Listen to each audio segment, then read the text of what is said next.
when the game gets corrupt, right, and there are these unilateral transfers of purchasing power through the printing of money, purchasing power meaning the goods that money can purchase, basically, right? Right. And so you're debasing the currency. One group's going to benefit. This is the Cantillon effect, right? Those nearest the money printer will benefit at the expense of those furthest from it. That spreads, that character spreads through imitation, right? It's like, oh, well, they're cheating me.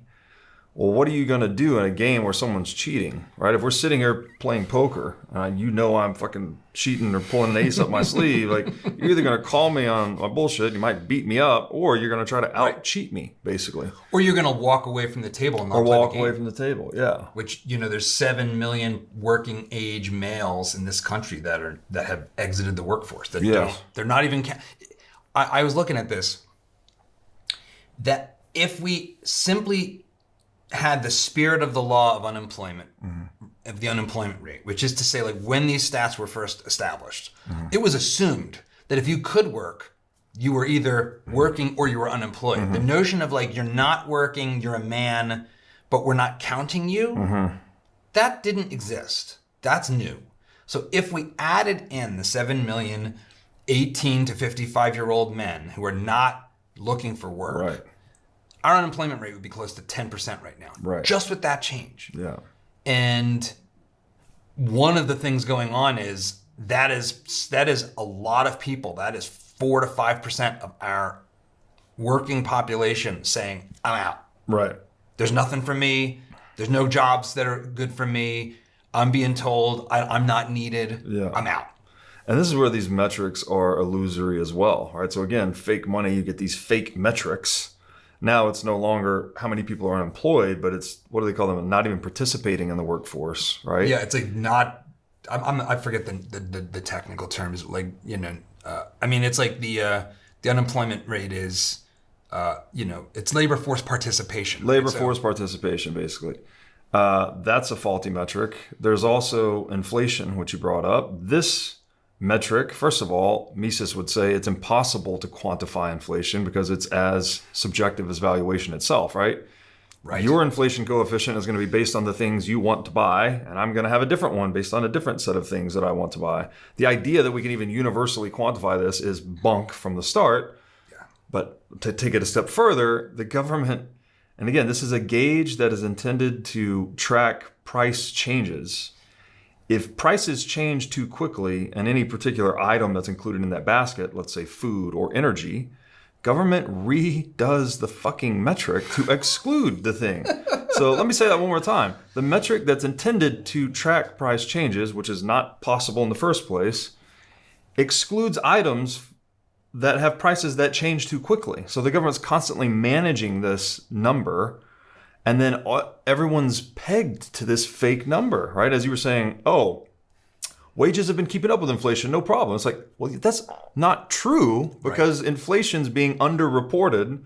They're basically reverse engineering the metric to back into whatever outcome they want to circulate in the narrative.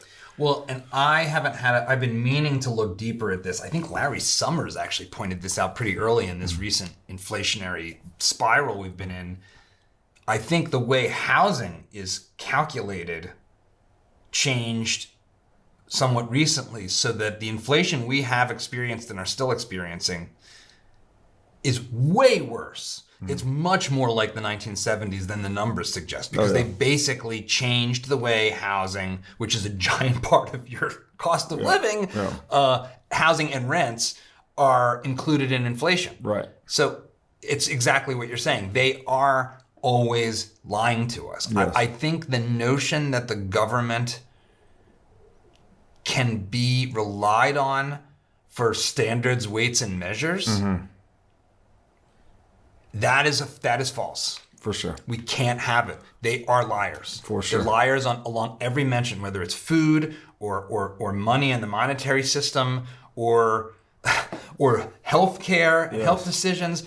They're just systemic liars. Yes, Nietzsche had it right when he said everything the state has is stolen, everything it says is a lie. Right? It's really that simple.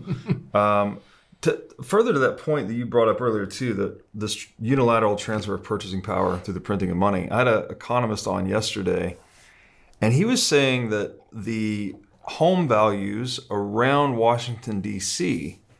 actually they never go down. Basically, they're always going up. So like there's this real observable manifestation of that principle, right? Yes. That there's purchasing power being stolen from everyone in the country, not just the country. All dollar users worldwide. There's 4.5 billion dollar users worldwide. There's 330 million Americans. Every time the Fed is printing money and moving that purchasing power into Washington, in and around Washington, D.C., right, they're stealing from the 4.5 billion users of dollars and injecting that purchasing power into D.C. And you see it in the increase in real estate values in and around the D.C. metro area. So it's Pan Am from Hunger Games. I actually think I've said for a long time actually that this blue model, this big government model of governance, it's Hunger Games economics. Like California is the most unequal state in our society. These people love to talk about equality and equity, but they operate the most unequal. New York, DC, Illinois, California. I'm not trying to be partisan here, but that's the facts. Yeah, for sure. And they really do. It's Pan Am. It's we have all of our districts and we just extract from it. Yes. And then bloat and build. The same is true. The university system is an organ of that. It's the same thing. They print this money. They create all this easy credit to suck more and more students to get worthless degrees and waste 4 years of their lives. Yeah. And then what do the schools do with this money? They pay people like Elizabeth Warren $400,000 a year to teach one class. Right. But she's a great, enemy of the greedy billionaire. It's like, you're making $400,000. Yeah. Teaching like 1 or 2 classes.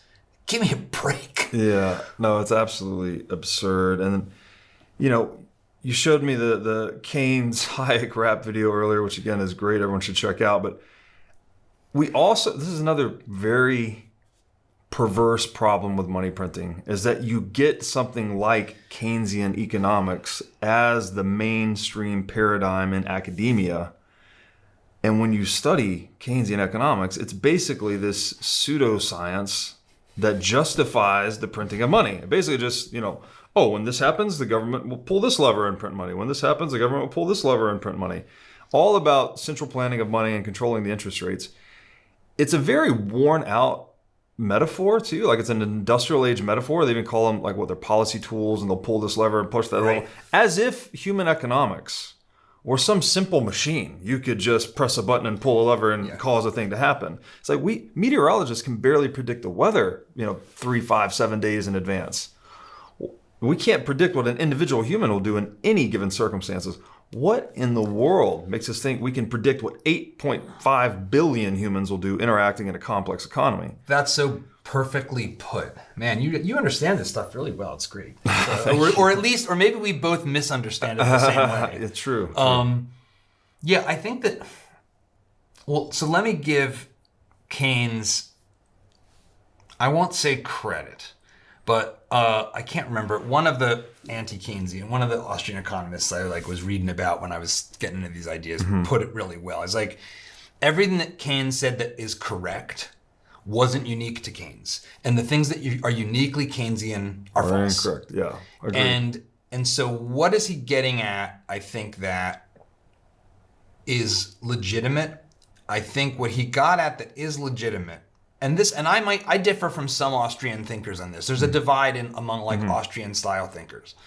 I think that deflation due to collapsing money supply can cause distortions in the same way as inflation. I would agree with that, yeah. So this... But I don't think you would also see that in a free market typically. No, you don't. Because there's always an incentive to mine more gold. Right? No, you don't see it. It's not. In fact, it's it's one of these things where a lot of the discourse around deflation is built on nonsense. It's built on this notion of the long depression in the 1800s that didn't happen, that wasn't a depression. Yeah. So what I think a lot of people don't understand about American history as it pertains to money is we have several different phases, and none of them were great. So before the creation of the Fed, we had functionally a gold standard, gold and silver, depending. And you had private issued banknotes because the bank would issue. So, actual money was often like a brand of money. Yeah. Because the bank would issue the money, because the money was essentially an IOU to pick up gold. That's right. So that's what it was. It was redeemable in gold. But even in that environment, which was more stable than the post-Fed era, George Selgin's done the work on this,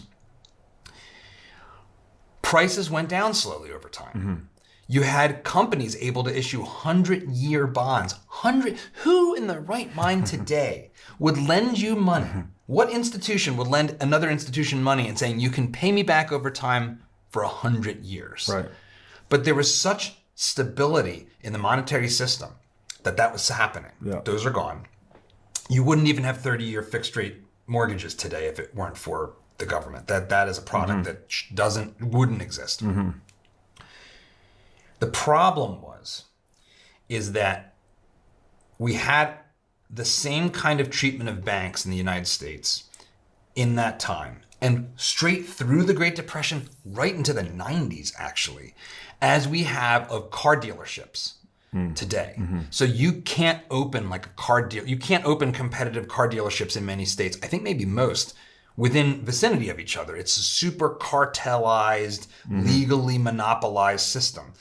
So in most states, so there was no interstate banking in the US. There wasn't banks that owned branches in multiple states. In many states, banks weren't allowed to have multiple branches in the state.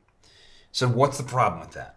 The problem with that is, what was the industry that dominated the United States for most of its history until relatively recently, along with the rest of Earth? Agriculture. Agriculture goes through big booms and busts, subject to local weather. So the banks in any given area would lend to the farmers in the spring for their planting season, and then if there was a dust bowl or bad weather and a failed harvest, the banks would go bust and everything would collapse. Right. The way to get around that is to diversify your portfolio across different regions and different industries so that, okay, the farmers in North Carolina got hit real hard, but man, California's booming, so we're going to be okay. And this is like this thing. Why am I bringing this up? Because it sounds like it's like a bunch of old history that nobody should care about.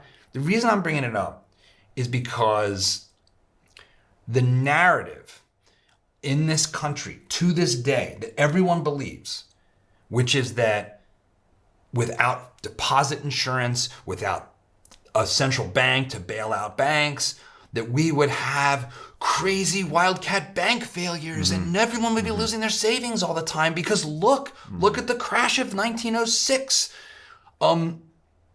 That is a misattribution of the sources of the instability at the time. Yes. And everyone in academia, almost all economists, if you go to like a typical like Econ 101 class, won't know these facts. But this is the truth. And the best example I've got for the alternative is during the Great Depression, Canada didn't have any bank failures. And they did not have a central bank. They did not have deposit insurance. But what they had was national branch banking. They had diversified banks that were financially stable. And so they got through the Depression with no bank failures. Canada has had, historically, oddly enough, because a lot of what Canada's economics is completely weird, but in the banking sector, they were actually the shining star of like free market banking. And this is all like lost. No one knows this.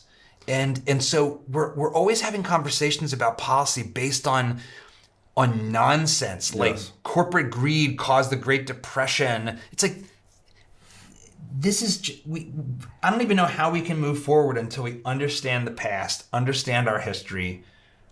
And in many cases, this is all like, it's actually like well-documented, good academic work that is simply ignored by what Hayek called like the secondhand dealers of information. the history teachers whose econ sucks. Yeah. High school and college professors and all the social sciences whose econ history sucks. Yes. And then we, the public, don't know what the hell's going on or how anything works. Yes. Thanks for watching. If you enjoyed this episode, click here to find more just like it, and here to find our most recent episode. Also, make sure to like this video to help shine light on the corruption of money, and be sure to subscribe to this channel to stay connected.